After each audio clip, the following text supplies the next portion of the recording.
We are back, comfortably zoned from Alameda, California, right across the bay from San Francisco, on a beautiful early summer day. And I'm kind of blessed. I've got a guest who intrigued me. He has a film project. It's about baseball, and I know very little other than that. Albert Dabah, how are you, sir? I'm good. Thank you very much, Ralph. I hope I pronounced that correctly. Yeah, Dabah is like Yabba Dabba Doo. All right. I'm here in New York City, in the Chelsea area right now. Did you grow up in New York, Albert? I grew up in Brooklyn, New York, yes.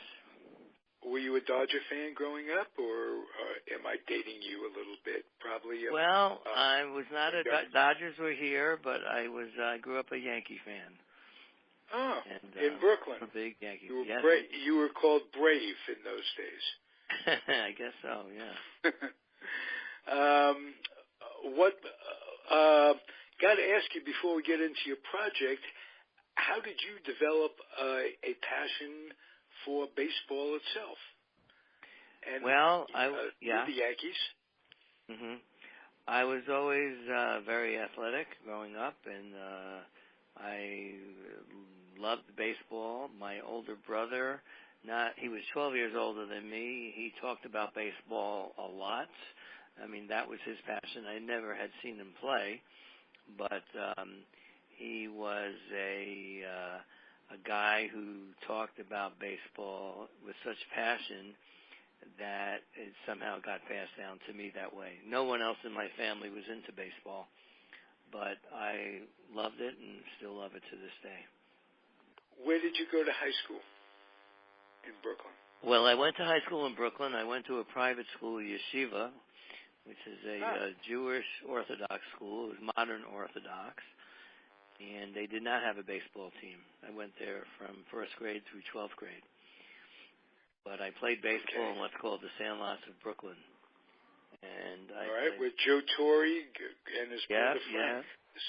They played. Yeah, they were a little older than me, but yes, exactly.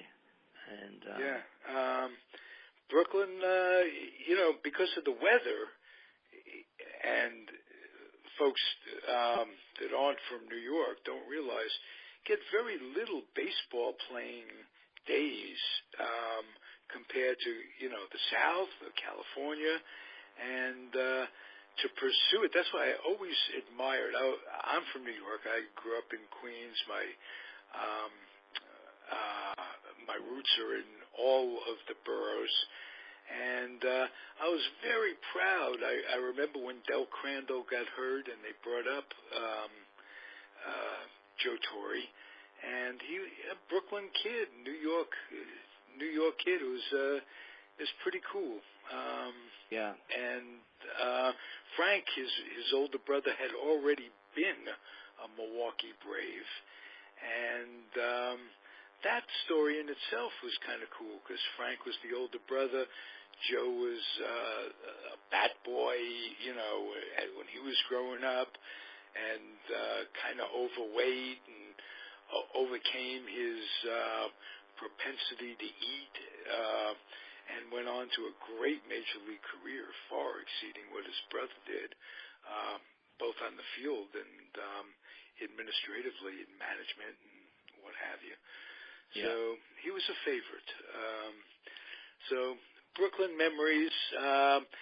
Again,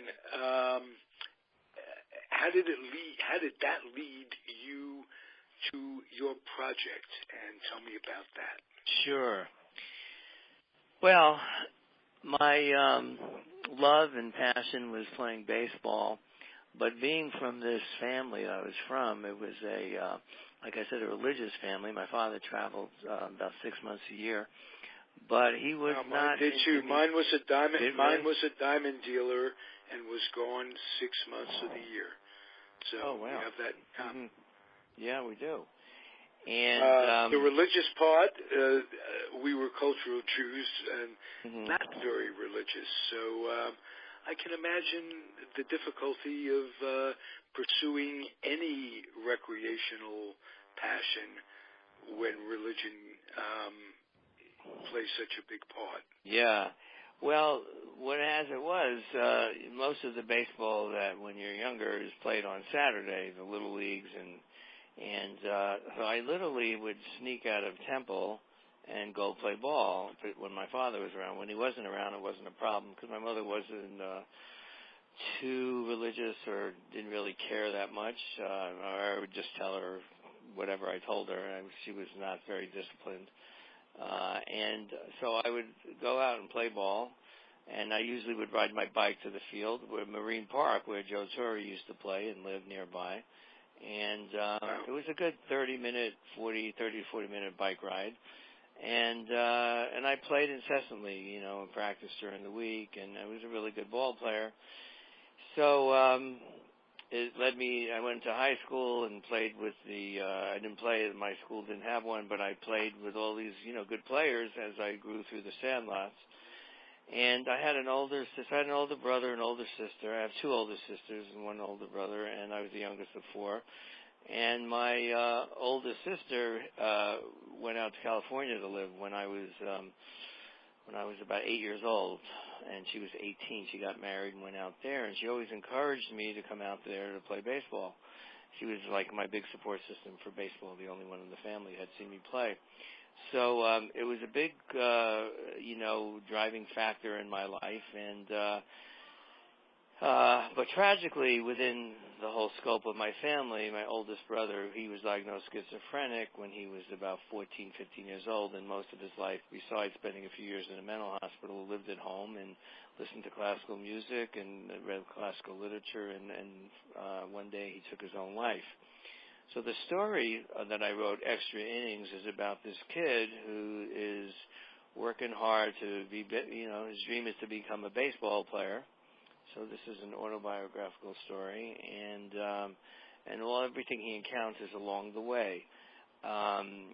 There's stories within the scope of the film. There's a best friend that he grows up with, and how when it starts when the kid's 12 years old and they're both in school together, always dreaming about what they're going to do when they get older, and his dream is to be a baseball player, the main character. The other guy just is always talking about, meeting the nice girl and going out and having fun.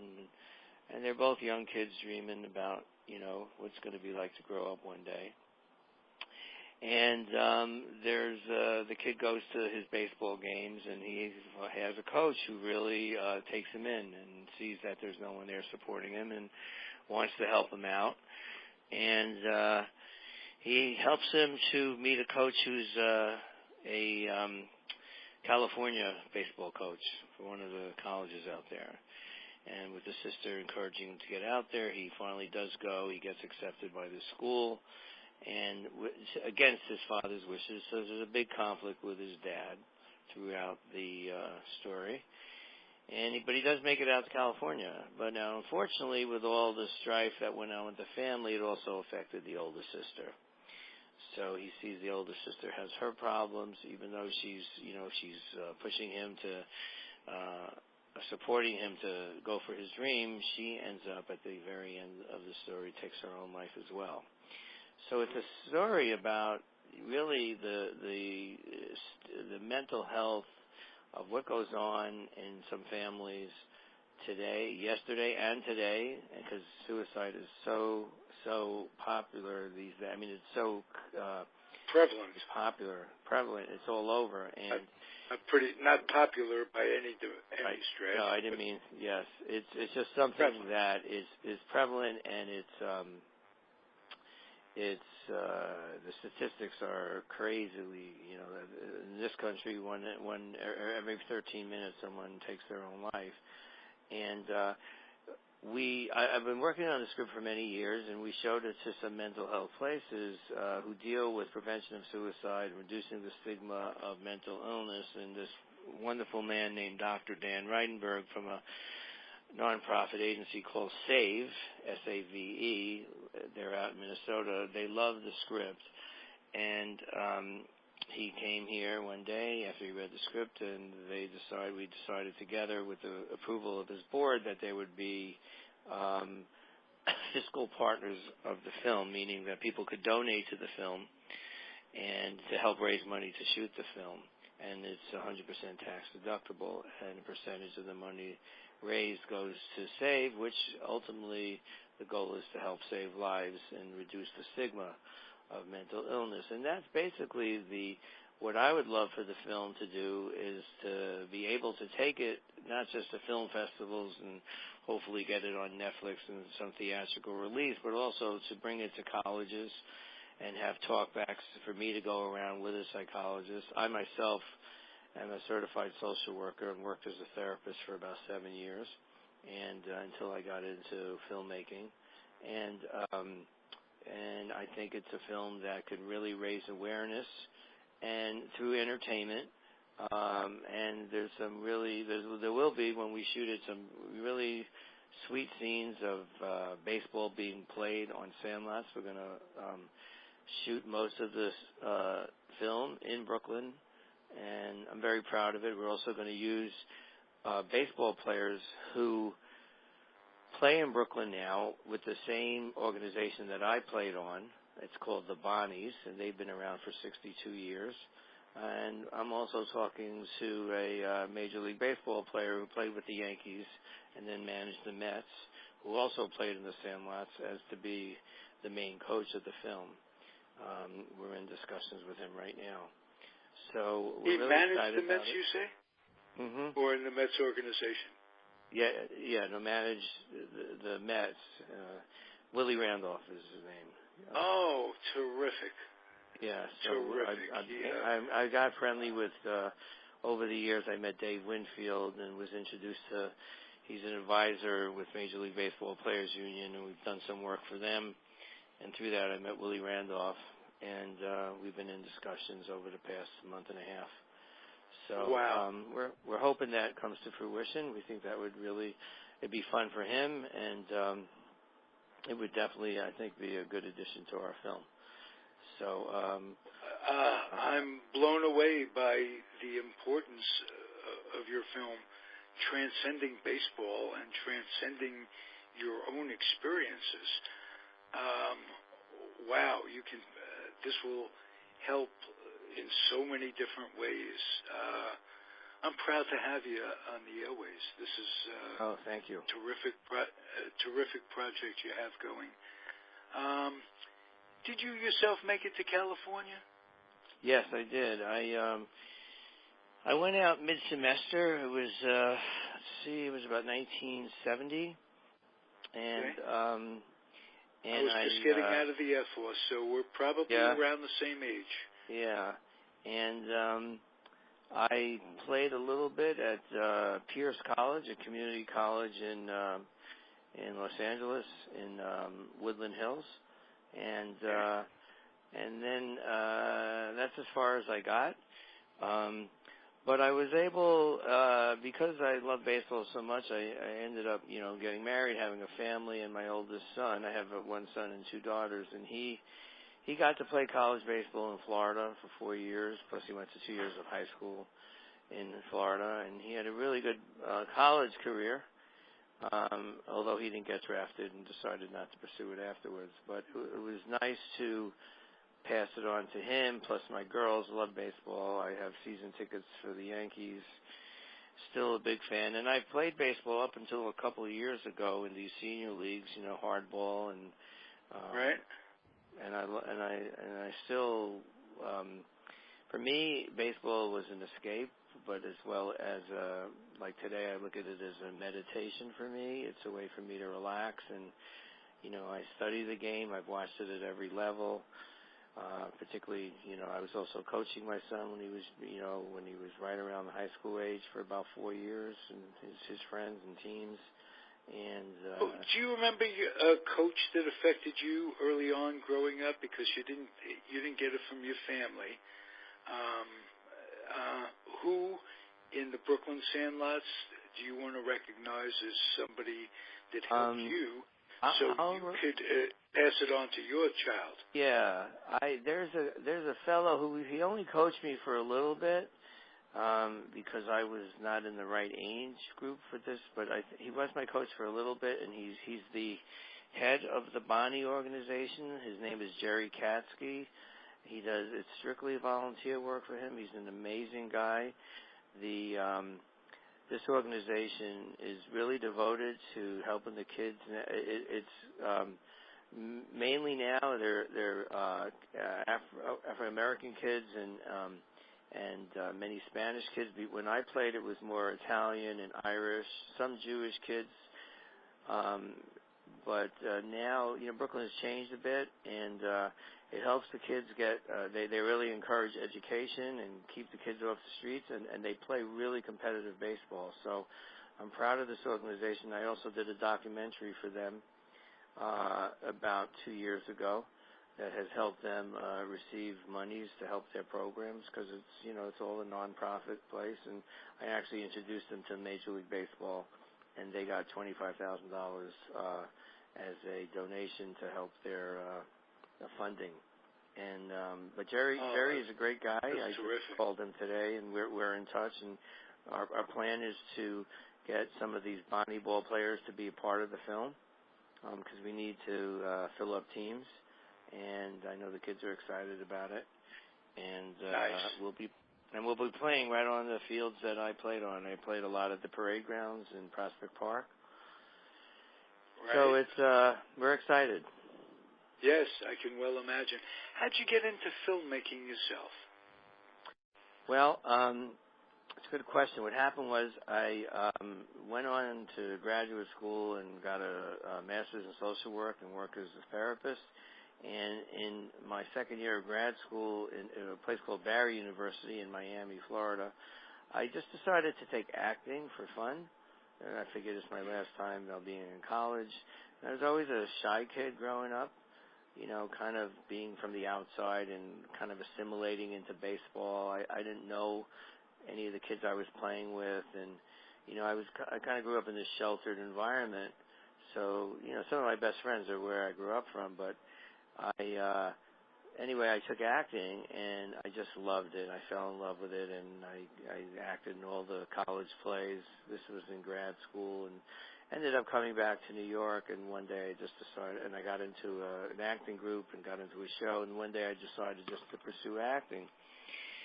And that ended up leading me into, how am I going to make money? This is a difficult career. So I picked up video and video equipment. This is about 1979, and I figured I would do actor reels. Were just becoming a little bit popular then. So I started doing actor reels, and then one thing led to another. And I still continued with acting, but a business ended up starting for me out of my apartment on the Upper West Side of New York. Someone from the New York Post, someone from the Post, New York Post, interviewed me. I put flyers on the street, and one thing led to another, and before you know it, I was taking a studio to work in, and I've been doing it ever since for the last 37 years. However, this is my first feature. I've shot a couple of short films and documentaries, but this is my first feature now. We're in the process of still raising money to get this off the ground. And at the same time, we're doing some casting, and we have locations. We're getting crews together, and we hope to get on schedule to shoot this by the third week of August. Wow, beautiful! This is perfect time. We have for this. We have about a 4-week shooting schedule right now. So. And you've got all the permits from the city that it takes to do that. We're working on them now. Yeah, a big part of other than the baseball, many of the shots are going to be indoors. So there is a scene in Coney Island. So we're going to be working on the permits. We were hoping to shoot it last summer, but we fell short of the money we needed. So we're working hard now. We're on Indiegogo, the crowd funding platform right now, to help just raise some additional money to get it all done so we can get this off the ground in late August. Wow. Coney Island. I wish I were there for some Nathans. Yeah, it's funny you say Nathan's because we were just talking about it. We're actually in the process of getting. You can't talk about Coney Island without talking about Nathan's and the Brooklyn Cyclones.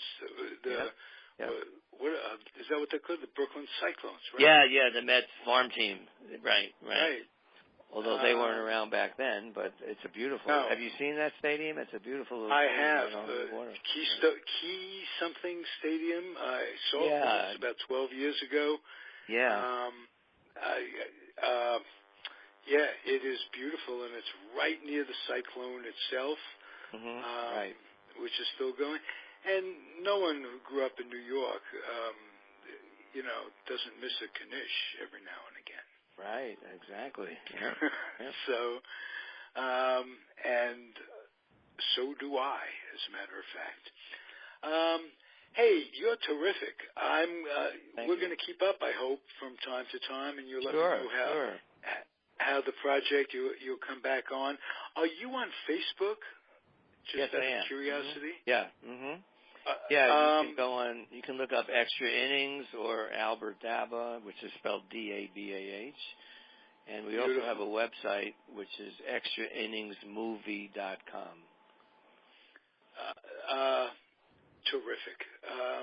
We'll keep in touch. All the listeners out there, please befriend this man. I shall right after the show, and